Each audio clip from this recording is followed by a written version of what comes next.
नमस्कार, अरुणाचल समाचार में आपका स्वागत है। मैं हूं शोभा। आइए बुलेटिन में सबसे पहले देखते हैं मुख्य समाचार। असम विधानसभा चुनाव के तीसरे और अंतिम चरण का मतदान संपन्न। शाम 5:30 बजे तक डाले गए लगभग 79% वोट। तमिलनाडु, केरल और केंद्र शासित प्रदेश पुदुचेरी में भी हुआ मतदान। पश्चिम बंगाल में चौथे चरण के मतदान के लिए प्रचार चरम पर।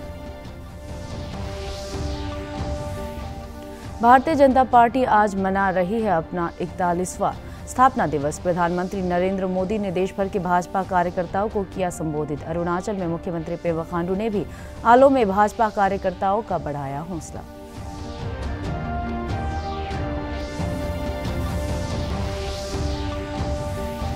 देश में गंभीर होता जा रहा है कोरोना संकट। पिछले 24 घंटे में देश भर में कोरोना के 96,982 नए मामले सामने आए। अरुणाचल में भी कोविड के सक्रिय मामलों की संख्या बढ़कर हुई 10।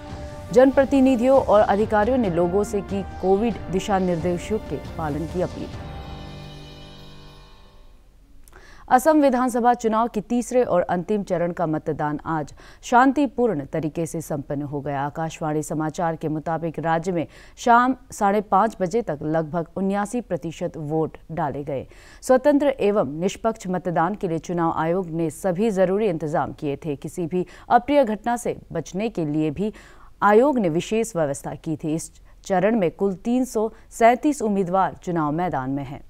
तेज धूप के बावजूद मतदान केंद्र पर मतदाताओं की लंबी लंबी कतारें देखी गई। दूसरी ओर पश्चिम बंगाल, तमिलनाडु, केरल और केंद्र शासित प्रदेश पुदुचेरी की विधानसभाओं के लिए भी आज वोट डाले जा रहे हैं। केरल में शाम 5:30 बजे तक 70%, पुदुचेरी में 78%, तमिलनाडु में 63%, जबकि पश्चिम बंगाल में 78% मतदान दर्ज किए गए।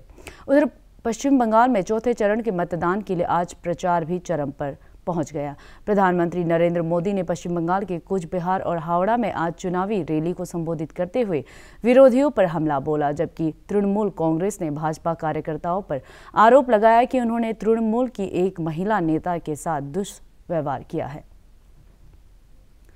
आज भारतीय जनता पार्टी का 41वां स्थापना दिवस है। इस अवसर पर देश भर में भाजपा कार्यालयों में विभिन्न कार्यक्रम किए जा रहे हैं। अरुणाचल प्रदेश में मुख्यमंत्री पेमा खांडू ने गालो बेल्ट के अपने आधिकारिक दौरे के दौरान आज वेस्ट सियांग जिले के आलो स्थित भाजपा कार्यालय में पार्टी कार्यकर्ताओं से मुलाकात की। पार्टी का झंडा फहराया और स्थानीय पार्टी कार्यकर्ताओं की निष्ठा, प्रतिबद्धता और उनकी कड़ी मेहनत की तारीफ की। दूसरी ओर नई दिल्ली स्थित भाजपा मुख्यालय में देश भर के पार्टी कार्यकर्ताओं को संबोधित करते हुए प्रधानमंत्री नरेंद्र मोदी ने कहा, कोरोना के संकट काल में देश ने नए भारत का खाका खींचा है और आत्मनिर्भर भारत बनाने की दिशा में ठोस कदम उठाया है।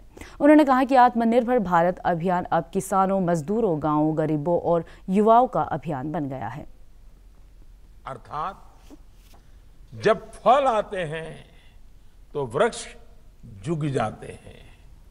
यही मंत्र हमारे संगठन और पार्टी का भी है। हमें भी अपने अगले 25 वर्षों के लिए लक्ष्य निर्धारित करने हैं, व्यक्तिगत भी और पार्टी की इकाई के लिए भी। हमारी पार्टी के भविष्य को, इन लक्ष्यों को पूरा करने की बड़ी जिम्मेदारी हमारे युवा कार्यकर्ताओं पर होगी। साथियों, भारत का जन जन और देश का कण कण हमारे लिए पवित्र है। उनकी सेवा हमारे लिए राष्ट्र सेवा है। सत्ता हमारे लिए इस पवित्र राष्ट्र सेवा का एक माध्यम है। पद हमारे लिए परिश्रम की पराकाष्ठा करने का दायित्व है और हमारे लिए भाजपा कार्यकर्ता होना सिर्फ 2 शब्द नहीं है, ये हमारा जीवन मंत्र है। अरुणाचल प्रदेश के मुख्यमंत्री पेमा खांडू बीते 3 दिनों से गालो जनजातीय बहुल जिलों के दौरे पर है। इस दौरान उन्होंने कल लेपारादा जिले के बासार में गालो जनजाति के प्रमुख त्योहार मोपिन फेस्टिवल में हिस्सा लिया और MTB मोपिन जॉय राइड कम अवेयरनेस राइड 2021 को भी रवाना किया। इसके अलावा मुख्यमंत्री ने वेस्ट सियांग जिले के आलो में राज्य के जाने माने फुटबॉलर गुम्पे रिमे से मुलाकात की और जनरल अस्पताल आलो का भी दौरा किया। जनरल अस्पताल में मुख्यमंत्री ने एक हेल्थ ATM को भी जनता को समर्पित किया। इस हेल्थ कियोस्क से लोगों के स्वास्थ्य की जांच की जा सकती है और बुनियादी डायग्नोस्टिक टेस्ट भी कराए जा सकते हैं। इससे पहले सोमवार को मुख्यमंत्री की मौजूदगी में लोकसभा सांसद तापिर गांव ने लेपारादा जिले में गुमिन रिगो किलाजू नाम की संस्था के वॉलंटियर्स को पशुओं का शिकार नहीं करने और वन्य जीवों की रक्षा की शपथ दिलाई। कोरोना वायरस से देश की जंग जारी है। देश भर में पिछले 24 घंटे में कोरोना के 96,982 नए मामले दर्ज किए गए हैं। केंद्रीय स्वास्थ्य मंत्रालय के अनुसार इस अवधि में 50,143 मरीज स्वस्थ हुए, जबकि इस दौरान 446 लोगों की मौत हुई। जबकि पिछले 24 घंटे में 2 नए मामले सामने आने के बाद अरुणाचल में कोरोना के सक्रिय मामलों की मौजूदा संख्या बढ़कर 10 हो गई है। इस बीच भारत सरकार आज देश भर में कोरोना से मुकाबले के लिए उचित व्यवहार अपनाने की खातिर एक विशेष अभियान शुरू करेगी, जिसमें 100% मास्क के इस्तेमाल, व्यक्तिगत साफ सफाई और सार्वजनिक स्थानों, कार्यस्थलों और स्वास्थ्य केंद्रों की स्वच्छता पर जोर दिया जाएगा। यह अभियान 14 अप्रैल तक पूरे देश में चलाया जाएगा। दूसरी ओर केंद्रीय स्वास्थ्य मंत्री डॉक्टर हर्षवर्धन आज शाम कोरोना से सबसे अधिक प्रभावित 11 राज्यों के प्रतिनिधियों के साथ एक महत्वपूर्ण बैठक करेंगे।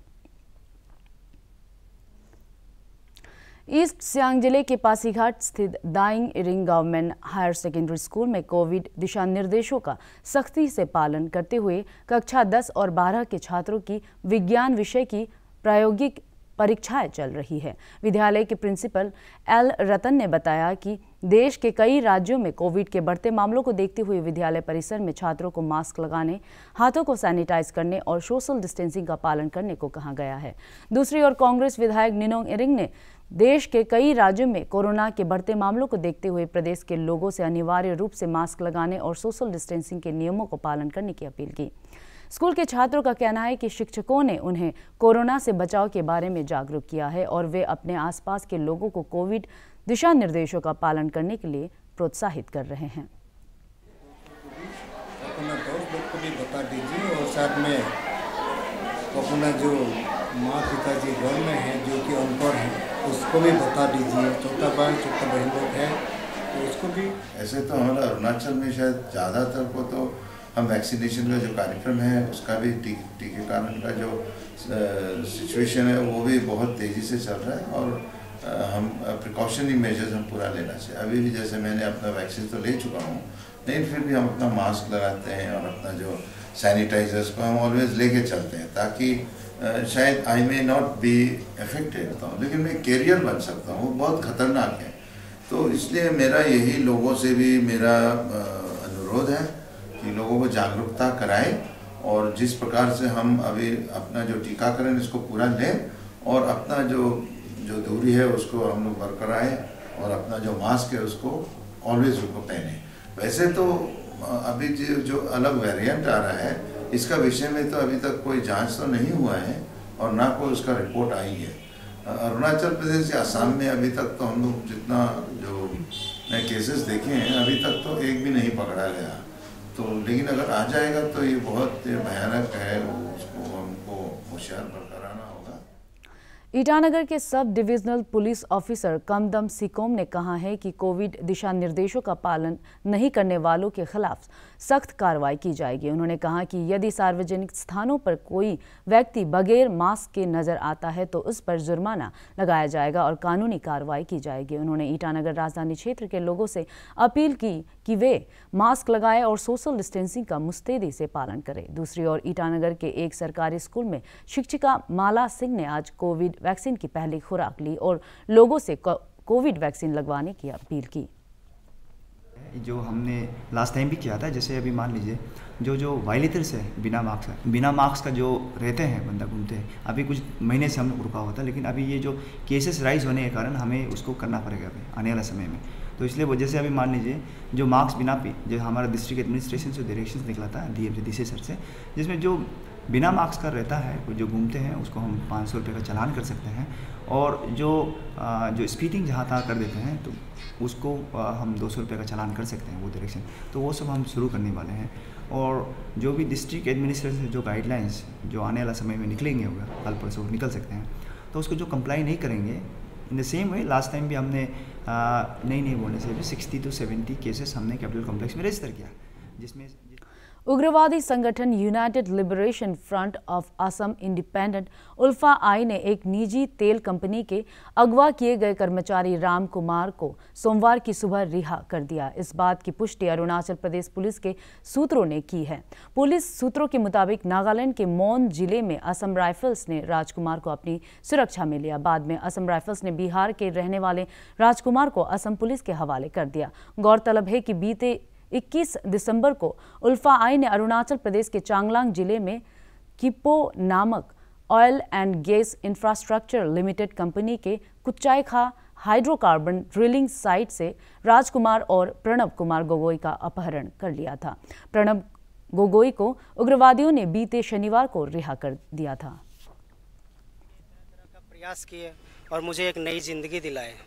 आज मैं सुबह 3 बजे वहाँ से चला था और एक रोड पे मैं 7 बजे आ गया था। आपको कब पता चला आपको रिलीज कर दिया जाएगा? कब पता चला आपको? मुझे कल सुबह 6 बजे पता चला। सारमास को आपको और प्रणब को अलग अलग कर दिया था? अलग कर दिया था। कहाँ पे ले गया था आपको? वो मुझे पता नहीं जगह का, लेकिन जंगल ले गया था। हाँ। 4 दिन मैंने पैदल चला। हाँ। पैदल चलने के बाद एक जंगल में ले गया, वहाँ पे हमें रखा और 2 दिन 3 दिन में वहाँ से मूव भी करा के अलग अलग जंगल में रखा है, लेकिन वहाँ पे कोई बस्ती नहीं है, जंगल है। कितने करके ले गए थे आपको? जब उन लोगों ने मेरे साथ बातचीत किया कि मैं छोड़ दूंगा, आपके साथ कोई दुश्मनी नहीं है, तो मुझे आशा की एक उम्मीद जगी कि शायद मैं सही सलामत अपना घर पहुंचूं। अरुणाचल प्रदेश का अंजाव जिला प्रशासन पूरे जिले में नशा मुक्ति अभियान चला रहा है।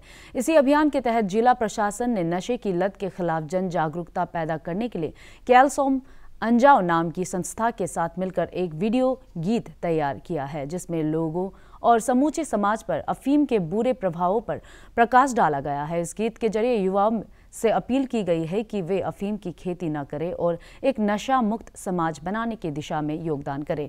अफीम की खेती के खिलाफ चलाए जा रहे अभियान में जिले की उपायुक्त आयुषी सूदन सक्रिय भूमिका निभा रही है।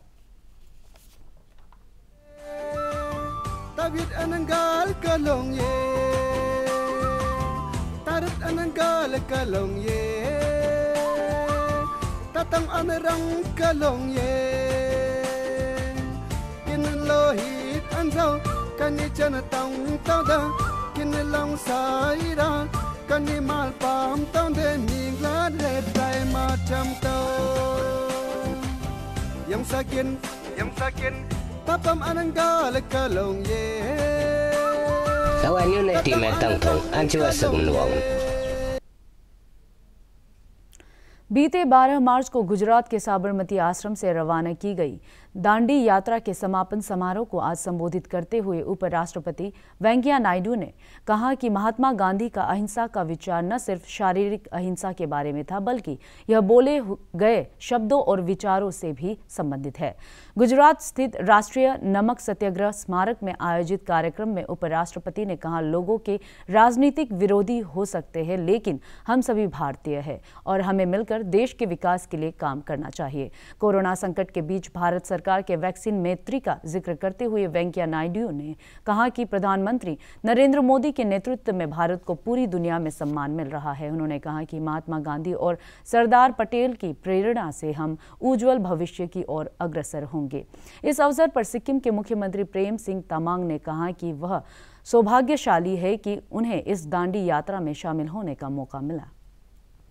स्वाधीनता संग्राम के नायकों के त्याग और तपस्या के प्रति कृतज्ञ सम्मान प्रकट करने के लिए है। यह महोत्सव उनके द्वारा स्थापित राष्ट्रवादी आदर्शों को प्रति खुद को समर्पित करने के लिए है। उनके सपनों का भविष्य के नए भारत का निर्माण करने के लिए है। कि अहिंसा सिर्फ शारीरिक हिंसा तक ही सीमित नहीं थी, बल्कि वचन और विचारों में भी अहिंसा होना आवश्यक था। ये आज भी बहुत जरूरी है। इस ऐतिहासिक नमक सत्याग्रह में गांधी जी समेत बहुत लोगों की सहभागिता थी, जहां इन लोगों ने साबरमती आश्रम से समुद्र तट गांव डांडी तक 386 किलोमीटर की पैदल यात्रा की थी। इस आश्रम के द्वारा जनता की आर्थिक स्थिति सुधारने और अहिंसात्मक असहयोग या सत्याग्रह के द्वारा जनता में स्वतंत्र की भावना जागृत करने के प्रयोग किए गए। डांडी मार्च आंदोलन आज भी हमें अन्याय और अत्याचार के खिलाफ लड़ने का हौसला और शक्ति प्रदान करता है, जो प्रजातंत्र की आधारशिला है। ईटानगर स्थित एक मीडिया हाउस के लिए काम करने वाले पत्रकार जेसन खांगथिंग की सोमवार को चांगलांग जिले में हुई एक सड़क दुर्घटना में मृत्यु हो गई। चांगलांग जिले में ही रहने वाले जेसन कल जब मियाओ विजयनगर रोड की प्रगति का जायजा लेने के बाद मियाओ लौट रहे थे, उस वक्त यह दुर्घटना एमपेन नामक जगह पर हुई। मुख्यमंत्री पेमा खांडू ने जेसन के असामयिक निधन पर शोक जताते हुए दिवंगत पत्रकार के परिवार के प्रति अपनी संवेदनाएं व्यक्त की है। इस बीच Arunachal Pradesh union of working journalist के जनरल सेक्रेटरी रंजू दोदुम ने कहा कि जेसन एक उभरते हुए युवा पत्रकार थे और उनका असामयिक निधन राज्य के पत्रकारिता जगत के लिए बड़ी क्षति है। Was showing so much potential. It's a massive loss. All we can do right now is we can pray for the family, for the grieving family, and pray for his soul to rest in peace. Yeah, hopefully we'll get to the bottom of it, of what exactly happened, and we ask all our fraternity. Arunachal समाचार के आज के अंक में इतना ही। जाने से पहले आप सभी से अनुरोध है कि कोविड-19 के दिशा निर्देशों का पालन करें, हमेशा मास्क लगाए, बार बार हाथ धोए और सोशल डिस्टेंसिंग के नियमों को मानें। कोरोना महामारी से बचाव के लिए आपका वैक्सीन लगवाना भी ज़रूरी है। अगर आप वैक्सीन लगवाने के पात्र हैं तो ज़रूर लगवाएं। हम कल फिर हाजिर होंगे अरुणाचल और देश दुनिया की खबरों के साथ। चलते चलते आपको बता दें कि आप अरुणाचल समाचार हमारे YouTube channel DD news Arunachal पर भी देख सकते हैं। देखते रहिए अरुण प्रभा। नमस्कार।